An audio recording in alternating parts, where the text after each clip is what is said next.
दयाल जी महाराज की जय। बोलो श्री जातम भगवान की जय। बोलो सच्ची सरकार की जय। बोलो श्री स्वामी जी महाराज की जय। बोलो सियापति रामचंद्र महाराज की जय।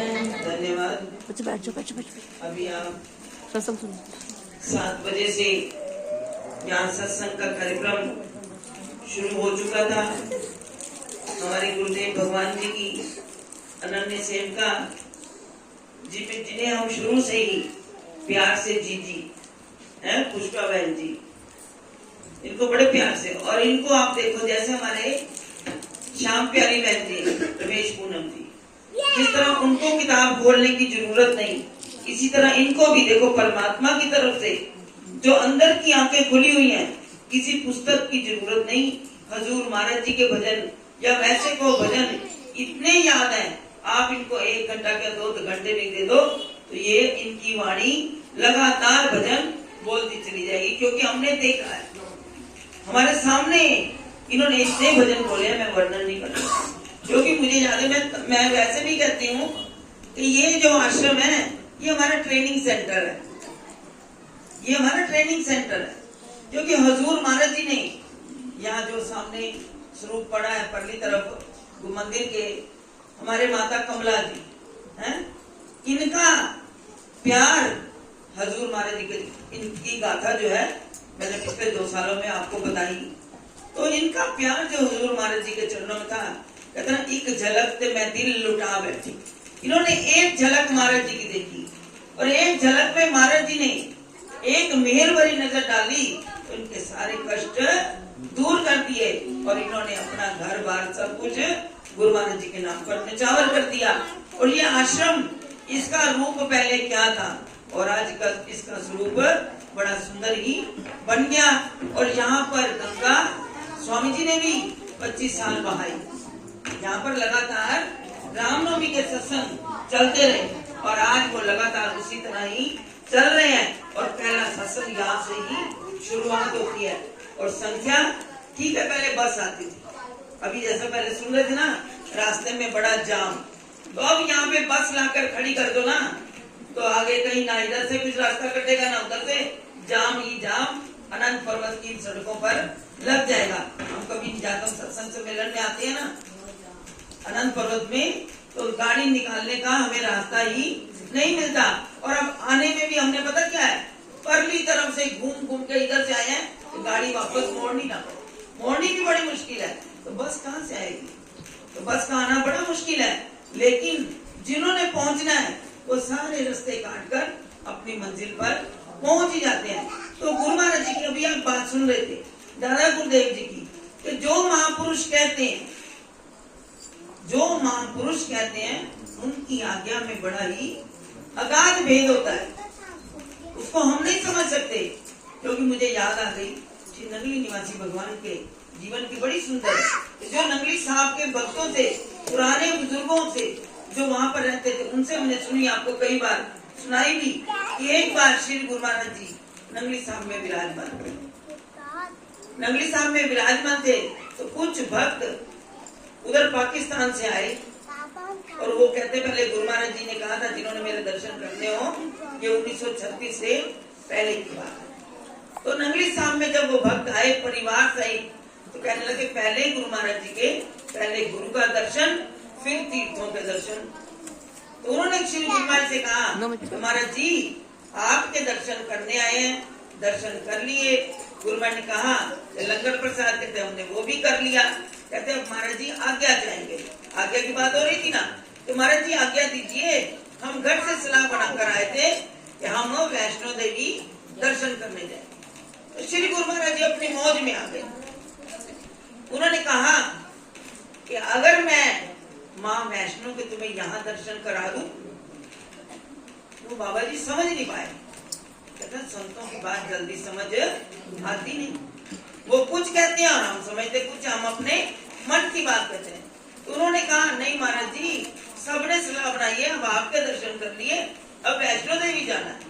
श्री गुरु महाराज ने फिर दोबारा से फरमाया अगर मैं माँ के दर्शन यही करा दूं तो तब भी नहीं समझ आई। तीसरी बार जब कहा श्री गुरु महाराज जी ने, तो उन भक्तों ने कहा पता नहीं गुरु महाराज जी क्या फरमा रहे हैं। कहते ठीक है महाराज जी। कहते इतने में जो नंगली साहब का जहाँ वो छोटा सा झोपड़ा था, अभी कुछ भी बना नहीं था, वहां पर वही भक्त ज्ञानाराम जी का झोपड़ा था। तो वहां आंगन में एक कन्या झाड़ू लगा रही थी। तो श्री गुरुमाई ने फरमाया माँ दर्शन दो, और दृष्टि किधर की, झोपड़े के अंदर, उस तरफ अपना मुख कर लिया और आवाज लगा दी श्री गुरु महाराज जी ने कि माँ दर्शन दो। कहते अंदर से ही माँ शेर पर सवार होकर उसी वक्त उन्होंने दर्शन दिए। जब दर्शन दिए और इतने में शेर जो था शेर पर सवार होकर दर्शन दिए, तो शेर ने एकदम दहाड़ लगा दी। दहाड़ लगाई तो जितने भक्त वहां बैठे थे शेर की आवाज सुनकर वो सारे डर गए। जब डर गए श्री गुरुमाई ने कहा माँ मैंने डराने के लिए नहीं कहा था, मैं तो दर्शन देने के लिए कहा था, अब तुम जाओ। उसको भेज दिया और माँ ने वैसे ही मुंह मोड़ा और उसी झोपड़े के अंदर चले गए। वो दर्शन किए तो श्री गुरु महाराज जी ने हमें जो सबसे बड़ी बात वो क्या थी कि नंगली साहब, स्वामी जी भी कई बार फरमाया करते थे कि आप नंगली साहब आते हो, नंगली साहब आते हुए आप रास्ते में जितने मर्जी तीर्थों पर हो आओ, लेकिन जब नंगली में आ जाते हो तो नंगली की धरती जो रज आपके शरीर को छू जाती है ना, उस रज को उसी तरह सीधा अपने घर, उस कृपा को कहने का मतलब वो कृपा लेकर सीधे अपने घरों को जाओ, तब उसके बाद कहीं तीर्थों पर जाने की जरूरत नहीं है। और श्री गुरुमाई ने वहां क्या फरमाया था हम समझते नहीं है क्या। एक गुरुमाई ने जब वो नल खुदवाया जो आज भी अमृत स्रोत वहां लगा हुआ है, तो गुरुमाई उसको खुदाई में क्या क्या नहीं हुआ, कितने मजदूर नीचे दब गए। लोगों ने कहा आज के बाद यहाँ काम नहीं करेंगे, हमारा मजदूर गया मर गया ये हो गया। लेकिन उस मजदूर की गाथा कि जब वो नीचे कितने मनो रेता ऊपर गिर गई, खुदाई चल रही थी तो ऊपर चली गई रेत, सबने कहा अब ये नहीं बचा होगा। लेकिन उसके साथ क्या हुआ कि यूं नीचे भी हाथ गुरु महाराज जी का और ऊपर भी हाथ, उसका कुछ बिगड़ा नहीं। जब रेत हटाई तो बड़ा उसके पिता ने कहा आज कल को तू यहाँ पर खुदाई करने के मजदूरी करने नहीं जाएगा। उसने कहा लाख मेरे को मना कर लो, लेकिन इस दर की मैं सेवा जरूर करूंगा। अब मजदूरी नहीं करूंगा, अब मैं सेवा करूंगा। मैं जानता हूँ कि जिस हाथ ने मुझे हाथ नीचे रखकर हाथ ऊपर रखकर ऊपर से भी रेत से बचाया और मुझे भी नीचे भी मरने से बचाया, तो इसलिए मैं इनके दर की सेवा नहीं छोड़ूंगा, लाख मना कर लो। ऐसे हमारे गुरु महाराज जी का आली दरबार और श्री गुरुमाई ने उस नल को क्या वरदान दिया, उस नल को वरदान दिया कि जो इस जल में 68 तीर्थों का फल है, इसके स्नान से, इसके पान से, इसका आप आचमन करोगे, इसको पियोगे तो तुम्हें 68 तीर्थों का फल मिलेगा। बताओ कौन से तीर्थ पर जाने की जरूरत है। श्री गुरुमाई के इशारे को समझे, नंगली आकर उसके बाद फिर हमारा कहीं जाने को मन नहीं करता, क्योंकि सब कुछ तो वहीं समाया हुआ है। वैष्णो देवी माँ वैष्णो के दर्शन श्री गुरुमाई ने वहां पर करवा दिए, तो हमें और कहीं भटकने की क्या जरूरत है। लेकिन नहीं, जो तीर्थ बने हैं समय है आप जाओ, लेकिन गुरु स्थान पर आकर सीधे उन्होंने फरमाया कि सीधे अपने घरों को कृपा लेकर जाओ। फिर सदगुरु की कृपा को देखो, आपको पर कितनी कृपा बरसती है और आपके जीवन में कितना आनंद आता है। क्योंकि हम भी जब पहली बार यात्रा में गए ना, दूसरी बार गए, हमने कहा कपड़े नहीं बदलने, 4 दिन वही कपड़े, उन्हीं कपड़ों के साथ वैसे ही घर जाना है, इनको रास्ते में भी धोना नहीं है, होना भी ऐसा ही चाहिए। पहले लोग ऐसे ही यात्रा करते थे, आज तो कहते हैं हमारे कपड़े को इतनी भी मिट्टी नहीं लगनी चाहिए, हमारी क्रीज भी नहीं खराब होनी चाहिए।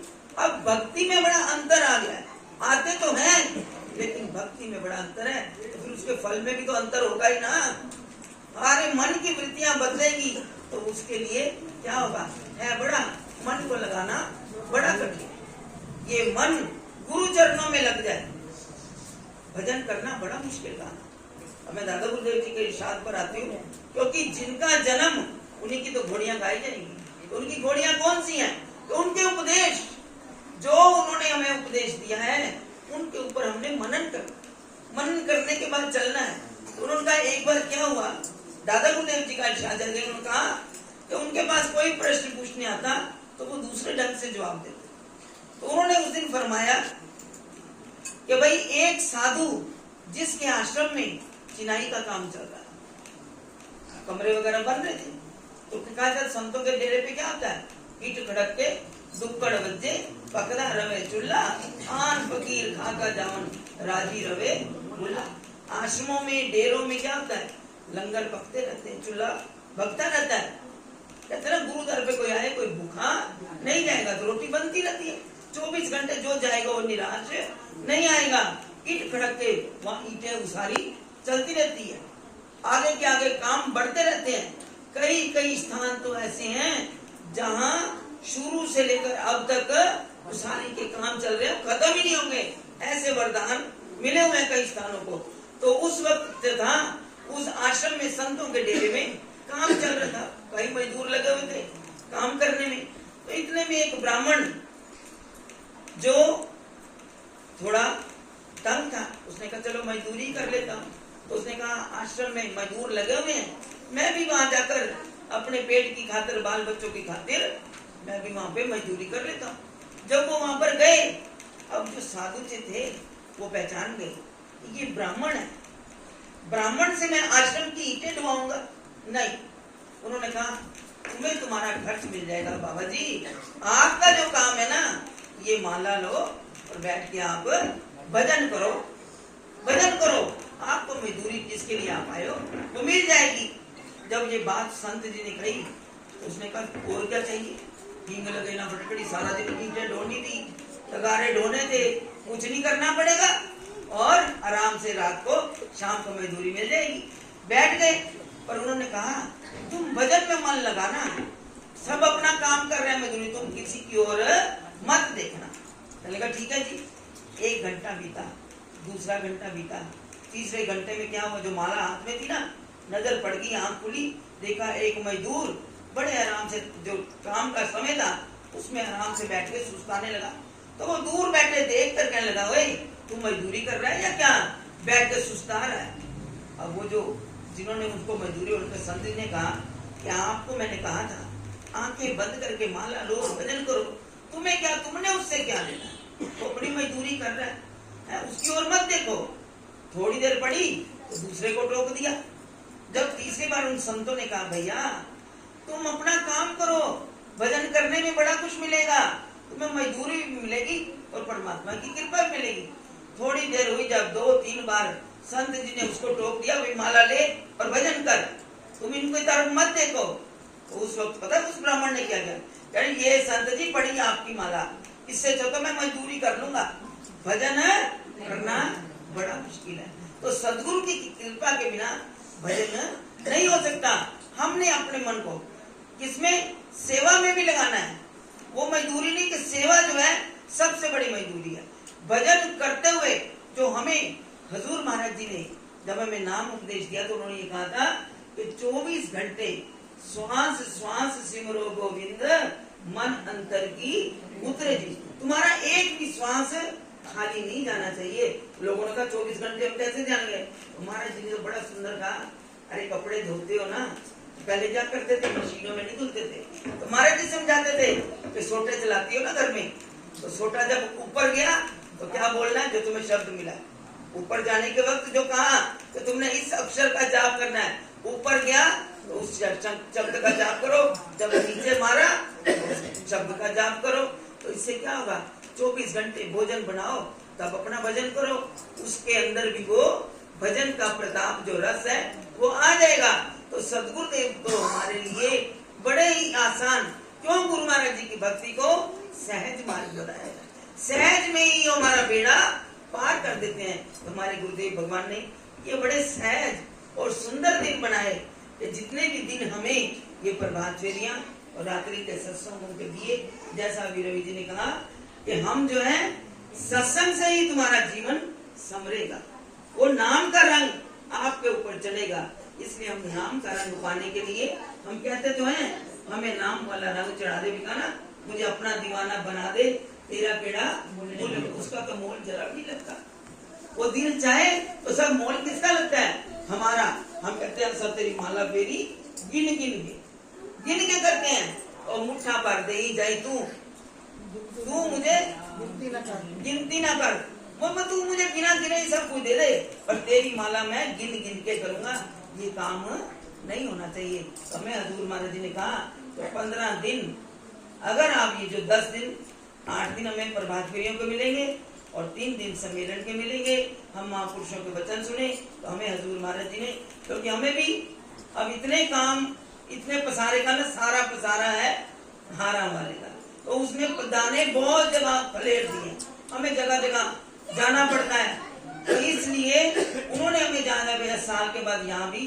फिर से पहले तो हमें हफ्ते के हफ्ते यहाँ आनंद पर्वत की संगत के दर्शन होते थे। हर शुक्रवार को यहाँ सत्संग के लिए आना होता था। है हमारे गुप्तानी बहन जी बैठे हैं पीछे, उनकी बेटी शीला जी बड़ी बेटी, छोटी नीलम बैठी हुई है। तो इन बच्चों का ये छोटी छोटी थी, जो इनका प्यार था। तो यहाँ जो है गुरु महाराज जी की बहुत कृपा हमने बरसती देखी, और आज फिर उतने सालों के बाद वही दृश्य, वही नजारे हमें देखने को मिल रहे हैं। जैसे मैंने कहा ट्रेनिंग सेंटर से अब हमें पता नहीं गुरु महाराज ने कहाँ भेज दिया, क्या क्या सिखा दिया। भक्तों के बीच में रह के सब कुछ सीखना पड़ता है और सब कुछ आता है। तो इसलिए गुरु महाराज जी की कृपा अब तक बरस रही है। आप सब प्रेमी जो गुरु दरबार की सेवा कर रहे हो, इस आश्रम की सेवा कर रहे हो, तो गुरु महाराज जी आप सब पर अपनी भक्ति का रंग चढ़ाए, दिन दुगना अपना प्यार बख्शे। और ये जो सम्मेलन की सूचना दी है, रजौरी में भी सबने पहुंचना है। जो प्रभात फेरियां और रात्रि के सत्संग में भी अपनी शनि इतवार को हाजिरी दे सकते हैं, तो वो अपना उसमें आकर उसका लाभ जरूर उठाएं। यही गुरु महाराज जी का आदेश है, यही उनका निर्देश है। तो हम इसका अपने समय रहते इस सुंदर वक्त का लाभ उठा ले। ये मानुष जन्म बार बार नहीं मिलेगा। इन्हीं शब्दों को आप स्वीकार करें। और आज के इस सत्संग की और हमारे दादा गुरुदेव श्री परमहंस दयाल जी के पावन अवतरण दिवस की और राम जन्म की आप सब प्रेमियों को एडवांस में है लाख लाख बधाई। और आज के इस सत्संग की भी सारी संगत को बहुत बहुत बधाई। जिन प्रेमियों ने इसमें सेवाएं की हैं, अपनी सेवाएं दी हैं, उनको भी गुरु महाराज जी अपनी रहमतों से नवाजे और अपनी कृपा आप सब पर हमेशा बनी रही। इन्हीं शब्दों के साथ पहले मैंने नहीं कहा जोर से जयकार लगाओ, अब पूरी गली में तो पता लग जाए इतनी संगत बैठी है। अब तो संगत आ गई है बहुत सारी। ऊंचे स्वर से दोनों हाथ ऊपर करके गुरु माई का जय घोष करें। बोलो जयकारा।